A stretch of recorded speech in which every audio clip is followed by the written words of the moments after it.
What is up, everybody? RandomRandomMan here, bringing you another video during this current quarantine era. I hope everyone out there is continuing to stay safe and be well during this unpredictable time, as I am here bringing you yet another video that I have deemed a special video of sorts. Now, as I have done recently for my first live reactions to the Golden Globe nominees and SAG Award nominees this year, I'm going to be doing the same for the Critics' Choice Awards this year, and unlike those two award shows, there is no live video announcement for the nominees. Instead, there's just a press release that I'm going to be reacting to while I am reading it. Now, Critics' Choice has done a pretty good job in giving us more of a taste of what to expect at the Oscars, as a lot of their nominees do align with what the Oscars would eventually nominate. For example, last year,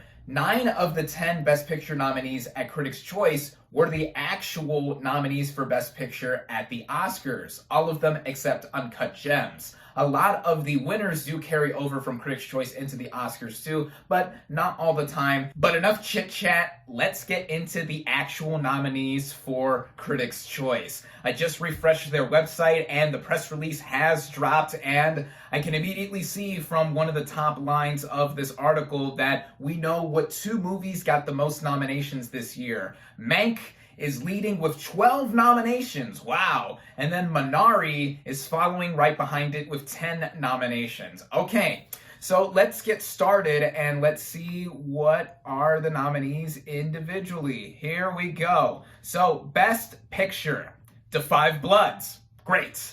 Ma Rainey's Black Bottom. All right, expected. Mank. Minari. News of the World. Didn't expect that to get in there, but okay. Nomadland, yes, as I said before, my favorite movie of last year. One Night in Miami, also expected that. Promising Young Woman, wow, continuing a hot streak for it right there. Sound of Metal, that is awesome to see, wow. It is the first time I have seen Sound of Metal get a major award nomination for Best Picture. That is great. And then Trial of the Chicago 7. So that is 10, I believe. 1, 2, 3, 4, 5, 6, 7, 8, 9. Yep, 10. Best Actor, Ben Affleck for The Way Back. Wow. I heard a lot of buzz about his performance. I haven't seen that film specifically, but there's apparently a lot of personal investment with what he did there. So, okay, that's cool to see, I guess.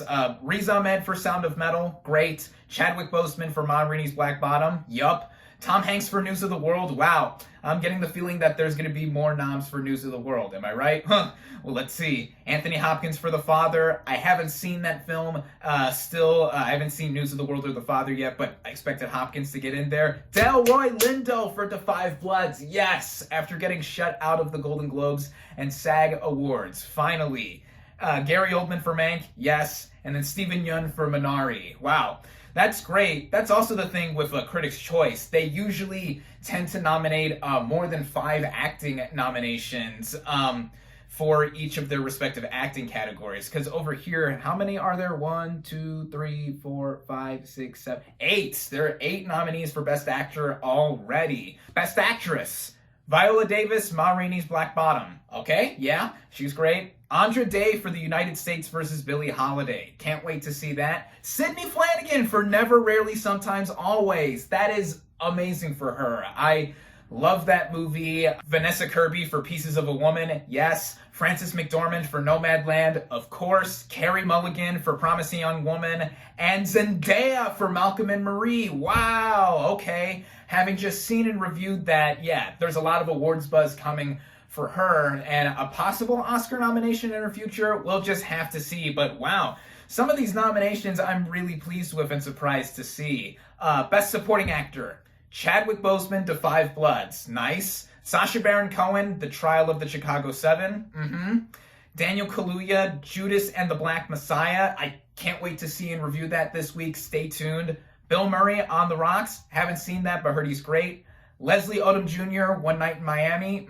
And Paul Raci for Sound of Metal. Yes! He's been getting nominated everywhere at various critic circles, and now he's finally on the board for a major award nomination. So great. That's definitely one of my favorite supporting acting performances that I've seen in any movie from last year. Best Supporting Actress, Maria Bakalova, Borat, subsequent movie film. Yes, she's getting the Oscar nom now. Ellen Burstyn, Pieces of a Woman, after getting shut out of the Golden Globes and SAG Awards. She is finally on the board. Glenn Close, Hillbilly Elegy. Oh my god.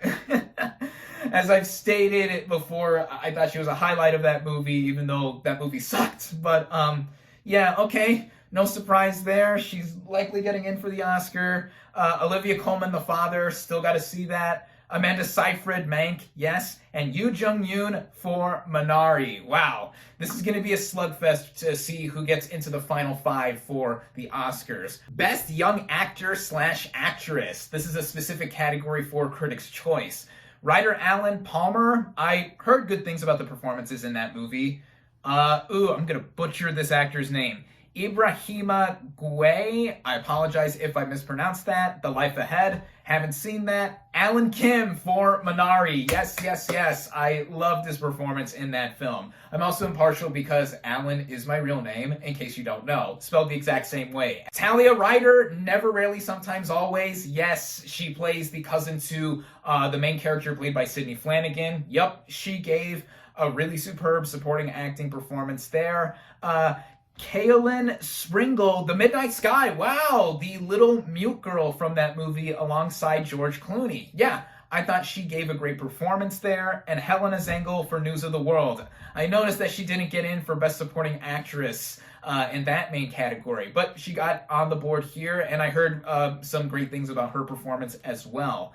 Best Acting Ensemble, so similar to the main cast ensemble award at the SAG Awards. To Five Bloods, yes. Judas and the Black Messiah, wow. I'm still so excited to see that. Ma Rainey's Black Bottom, yes. Minari, One Night in Miami, and The Trial of the Chicago 7. So these are all of the same nominees from the SAG Awards, with the exception of Judas and the Black Messiah being thrown in there as well. Best Director, this is a big one. Lee Isaac Chung, Minari, yes! Oh my god, I'm just so happy for this movie. Emerald Fennell, Promising Young Woman, David Fincher for Mank, yup. Spike Lee to Five Bloods, yes, after getting snubbed from the Golden Globe Awards. Regina King for One Night in Miami, Aaron Sorkin, The Trial of the Chicago 7, and Chloe Zhao for Nomadland. Wow, Lee Isaac Chung getting in there. I'm really happy for him and the movie. Best Original Screenplay, Lee Isaac Chung, Minari, yes. Emerald Fennell for Promising Young Woman, yup. Jack Fincher, Mank, Eliza Hittman, Never, Rarely, Sometimes, Always. That is awesome. This movie really is getting quite a bit of love here. I'm happy for that as well. Darius Martyr and Abraham Martyr for Sound of Metal. Nice. Oh my god, I'm really pleased with a lot of these noms. And Aaron Sorkin for The Trial of the Chicago 7. Wow. Best Adapted Screenplay, Paul Greengrass and Luke Davies, News of the World. Can't comment. Kemp Powers, One Night in Miami. I skipped one. Christopher Hampton and Florian Zeller, The Father. Haven't seen that either. Going back down, John Raymond and Kelly Reichardt, First Cow. Haven't seen that either. I didn't know that was an adapted screenplay, though. Ruben Santiago Hudson, Ma Rainey's Black Bottom. And Chloe Zhao, Nomadland. Yeah. Best Cinematography, Christopher Blauvelt, I apologize if I mispronounced that. First Cow, haven't seen that. Eric Messerschmidt, Mank, yes. Lachlan Malin, I am so sorry. Minari, yes, I apologize. Joshua James Richards, Nomadland, yes. Newton Thomas Siegel, To Five Bloods, Hoyt Van Hoytema, Tenet, yes, one of the best looking movies of last year. And Darius Wolski, News of the World. As I said before, News of the World is getting quite a bit of love in here. Still gotta see that. Best Production Design, The Personal History of David Copperfield. Haven't seen that, but I heard it's a very stunning movie. News of the World. Tenet, yes. Mank, of course. Emma, haven't seen that, but it's a period piece, so I'm sure it's extravagant in design. And Ma Rainey's Black Bottom. Best editing: The Trial of the Chicago 7, Mank, Tenet, yes. The Father, Sound of Metal, wow, nice, nice, nice. And Nomadland, Chloe Zhao. She's now on the board for directing, writing, editing, and also producing because she got a nom for Best Picture. That's great, great, great. I hope to see that translate over into the Oscars. Best Costume Design, Emma. Another period piece, so that's something to be expected. Mulan, yeah, that had great costumes. The Personal History of David Copperfield, expected that. Ma Rainey's Black Bottom, Promising Young Woman, interesting. A contemporary piece getting in there for costumes. And Mank, expected, that's another period piece. Best Hair and Makeup, Emma, Hillbilly Elegy, yeah. The makeup on Glenn Close looked amazing in that film, so yeah, I expected that. Ma Rainey's Black Bottom, for sure. Mank, yeah. Promising Young Woman, and The United States versus Billie Holiday. Best Visual Effects, Greyhound. Okay, haven't seen that, but I guess I expected that to be in there at some capacity. The Invisible Man, yes, for how small of a budget that movie had. That is just one of the best uses of VFX, minimalistically, everywhere. Yeah, I love that film. Mank, there were quite a bit of visual effects in there, even if subtly. The Midnight Sky, yes, that had a very stunning look to it, and it cost about $100 million. So everything that you saw was there on screen and put within the visual effects budget too. Tenet, of course. Ooh, I skipped one. Mulan, yeah. And Wonder Woman 1984. Some of the visual effects I thought were kind of sketchy in that film, but yeah, it had an overall good look, I guess. Best Comedy. So similar to the Golden Globes, except this is just for comedy. Borat subsequent movie film. The 40-Year-Old Version, haven't seen that. The King of Staten Island, nice, nice, funny, funny movie. On the Rocks, haven't seen that. Palm Springs, yay, I love that one as well. And The Prom, okay, haven't seen that. I thought that was more of a musical than a comedy, but either way, got in for both here and the Golden Globes. Best Foreign Language Film, another round. My friend is trying to get me to see that, and I promise I will eventually see that. Heard great, great things about it. Collective, La Llorona, The Life Ahead, Minari, yes, so they do count it as a foreign language film here as well, and Two of Us. I've only seen Minari, but I will try to get to some of the others nominated here. Best Song, Everybody Cries, The Outpost. I think my dad saw that movie. Fight for You, Judas and the Black Messiah. Hausveig, My Hometown, sorry if I mispronounced that. Eurovision Song Contest, The Story of Fire Saga. A lot of people wanted that to get in for Golden Globes, but it got in here. Scene, The Life Ahead. Speak Now, One Night in Miami, yes. And Tigers and Tweed, The United States versus Billie Holiday. So a few carryovers here from the Golden Globes. Best Score, ooh, here we go. Alexandre Desplat, The Midnight Sky. Yes, that had a great score. Ludwig Göransson for Tenet, yes. James Newton Howard, News of the World, can't comment. Emile Mosseri for Minari, yes, that had a beautiful, beautiful score. I loved, loved, loved that. And Trent Reznor and Atticus Ross for Mank, And Trent Reznor, Atticus Ross, and John Baptiste for Soul, yes, yes. Some good choices here from what I've seen. And, that's it, okay. So some immediate takeaways here. As I mentioned at the top of the headline for this article, Mank and Minari got the most nominations here with 12 and 10 respectively. What immediately sticks out in my mind is that Da 5 Bloods finally got in for a lot of major categories here, which is nice to see. Delroy Lindo especially, I was so happy to see, one of my favorite lead male performances in any movie last year. He actually won last month Best Actor in an Action Movie for Da 5 Bloods at the Critics' Choice Super Awards, their first Super Awards where they awarded movies and TV of specific genres like action, sci-fi, fantasy, what have you. So that was cool to see. Da 5 Bloods also won Best Action Movie as well. And then other things like Never, Rarely, Sometimes, Always. I was really happy to see it get on the board with some nominations here too. How many did it get? It got 3. So yeah, actress, original screenplay, and young actor / actress. So that's great to see. News of the World getting in for 7 nominations. I have still yet to see that movie, and I probably should before the Oscars, because I know it'll get nominations in there of some sort.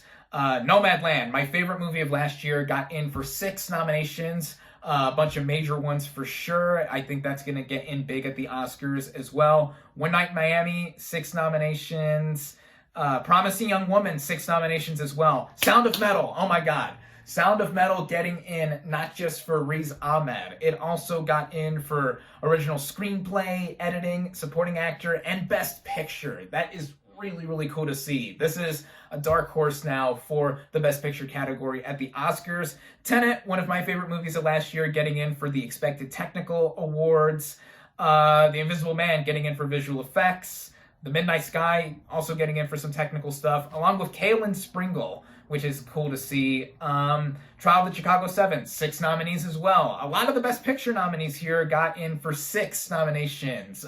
But yeah, overall, I'm pretty pleased with the slew of nominees here, and this is probably my favorite bunch of nominees that I've seen across awards season thus far, for a lot of the happy surprises I saw get in there for some of my favorite movies of last year. So hopefully a lot of that does translate over into the Oscars. Thank you all, as always, for watching. Be sure to like this video, comment on what you thought of this year's nominees for Critics' Choice. Social media links in the description. Subscribe to my channel for more, and I'll catch you on the next movie review.